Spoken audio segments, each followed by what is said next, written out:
So in today's video, we completely finalise this mini bike. We strip it down, fully weld the frame, give this thing a real rusty look, and we've potentially blown up the motor. Let's get to it. So let's start by getting all this stripped off. Got this thing completely stripped down. Let's move on to the seat.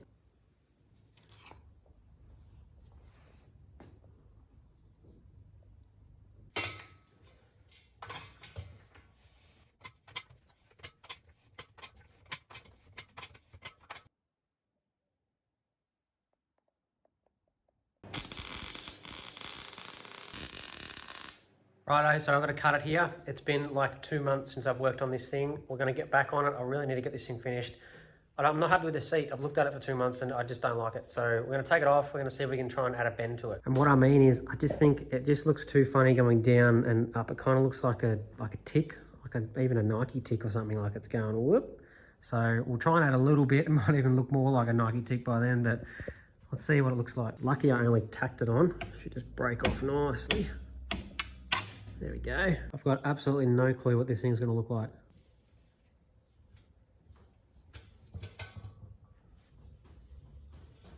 All right, I'm freaking happy with that. That's made a huge difference to this thing.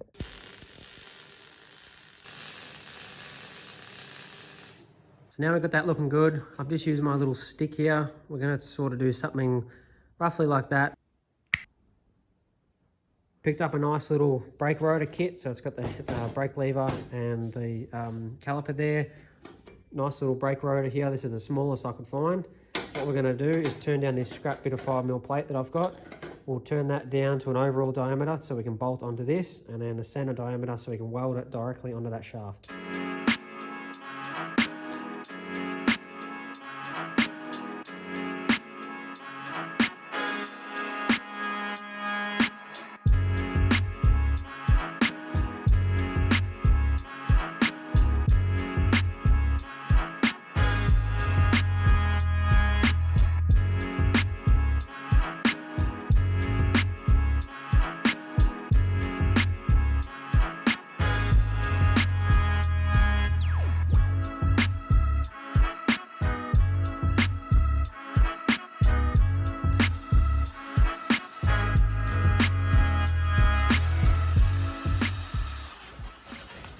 So we now got that rotor fitted up and it looks pretty good. I haven't tacked it on yet. I'm just going to leave it until we get the final fitment. So here's the caliper we've got. This is the same as we used on Big Red. These are good, but the only downfall is they've got the thread inside the actual caliper themselves. So the bolt can't hang out anymore because it's actually going to hit the rotor. So it actually, yeah, it'll hit that there. So my plan is to use these little spacers. We're going to bolt these on with the spacers and then we can make up some type of bracket off that.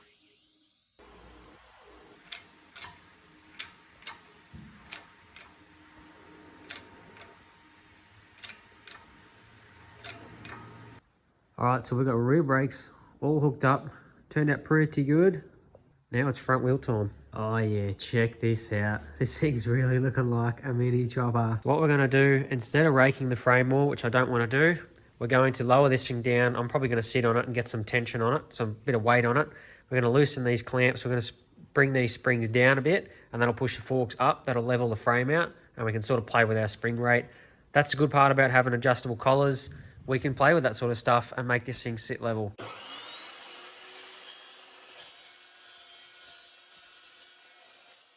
Base is made up.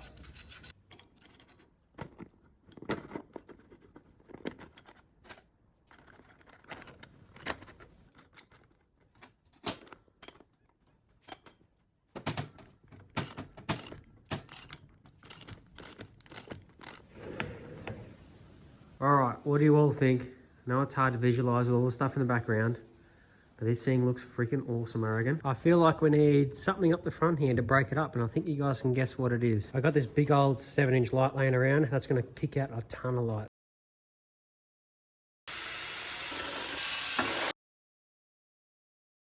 And I'm not too sure, is it too big?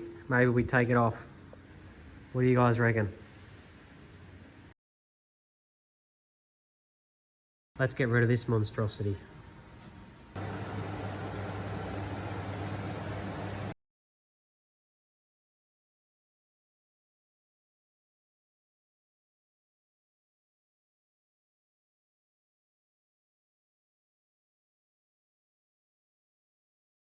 Next up on the back end, while we're at it, we're going to mount up this little light like so.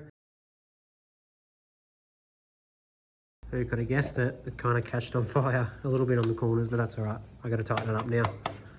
So plan is to, when we do the electrical, we'll run the cable in through there, probably out the bottom so you don't see it.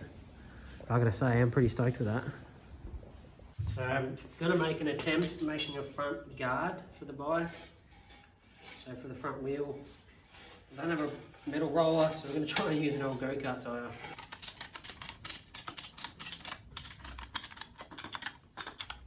Alright, so not too bad for second attempt. First one you wouldn't even probably count, but I don't know. I've had a dream of this thing of just having like a peak front end, like a point, a straight to a point. This looks like it means business. And I don't think we're going to need this far back. Maybe we can cut it back a bit. But what we're going to do is just tack a little bit off these collars, so it's all adjustable still and it goes with the wheel sort of thing. And we can just go straight up to the top. Alright, I am not sold on it yet. I don't like change. I'm a person that doesn't like change, so things like this, I have to just eyeball, look back. I mean, it does look pretty damn good, and once we've got a back one, it's probably going to blend in just fine. Alright, so I've thought about this overnight. I feel like this front end's missing something. With this guard, it sort of finishes it off, and this just doesn't feel finished. I like the look of the little old school lips, the chrome ones they put over the lights, so I've come up with our own.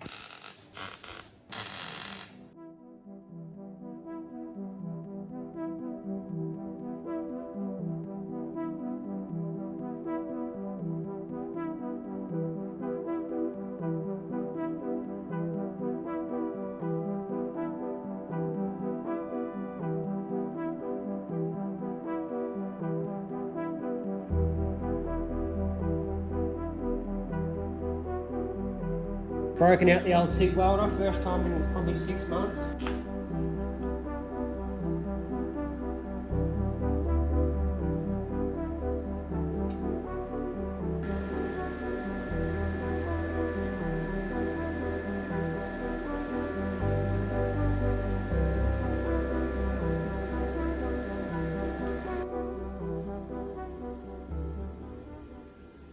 So jump forward a few days and you can see that we've got these guards all mounted up. So I utilised a little bracket here and one down the back, and that worked freaking perfect for this thing. We're never going to have to take these off anyway, so I think I'm liking the swooped look. I reckon we're going to keep that because it just looks really custom. And as you can see, sticking out like a sore thumb, I've went and made this aluminium battery box off camera, so I'm just going to mount that up.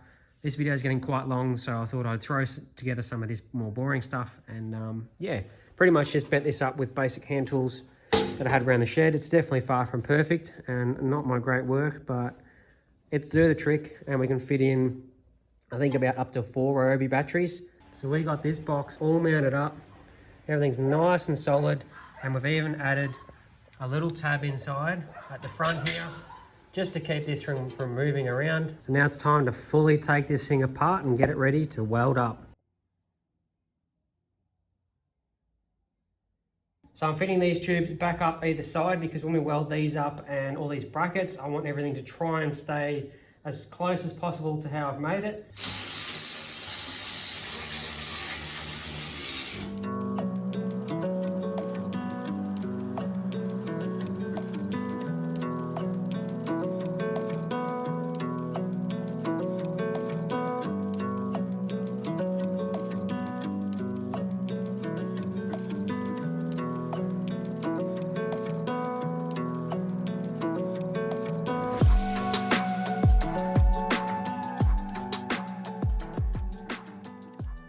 So check this frame out. This thing is looking really good. It's all tidied up. I'm super happy with it. We could just wax and grease, remove this thing and paint it. We're done. But we're gonna do something a little different. What I'm gonna do is I'm gonna use 400 ml of this hydrogen peroxide, 2 tablespoons of vinegar, and 2 or 1.5 teaspoons or whatever of salt. And we're gonna make this thing completely rust up and look natural. And then once we've done that, we're gonna clear coat it and we can put this thing back together. I'm going to keep this thing wet. Plenty of it on there.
Alrighty guys, so I lashed out. I bought the new Insta360 Ace Pro. Now there's a lot of controversy online on this thing. Whether this camera is any good for vlogging or anything, this is a really good test for us and for people like me who want a nice budget camera. I got this thing with Colin Fuzz's discount for like 670 bucks delivered or something. So this thing's gonna be a freaking game changer. Normally I film on my iPhone and it's good, it's really good, and it's done well for the last couple of years, but I really wanted to step up things and make this solely for YouTube. This thing will be awesome for riding shots of the mini bike. This is why I picked this camera, because it's waterproof. Righto, let's put this motor on.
There we go.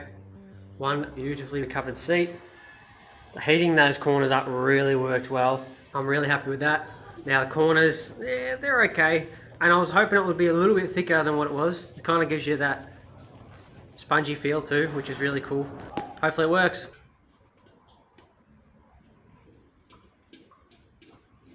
Let's smash out the electrical. So we've got the park light circuit, which brings on front park lights. Rear tail light, got a low beam, high beam, and around back we have a brake light. So the 54 volt system is controlled by this isolator, so anything was to go wrong or we're going to store the bike, we can switch it off. It is fused by a maxi fuse over here and the headlight circuit.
Now, silly me, on a rush, forgot to get the mount for this new Ace Pro and put it on this chest harness adapter. So I just pulled up the top, the speedo wouldn't work. So we've got a little bit of footage from the GoPro, but this thing's smoking. I could smell something, so I pulled up to check it, and it's the motor, I believe.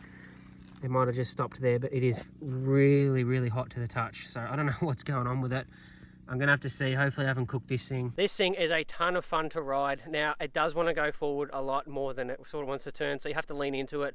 I'm not the best on two wheels at the best of times, so I'm gonna get used to this thing. We're gonna have to ride it around a lot more and try and sort it all out, but I'll have to look into that smoking issue. Unfortunately, it's cut today short because I just don't want to blow up a $200 motor. So yeah, be sure to hit the subscribe button, guys, because I'm going to take this thing out camping here very soon. I'm going to get a good ride test on it. And I've got plenty more planned for this year and super epic builds coming up. So be sure to hit the subscribe button and notification bell.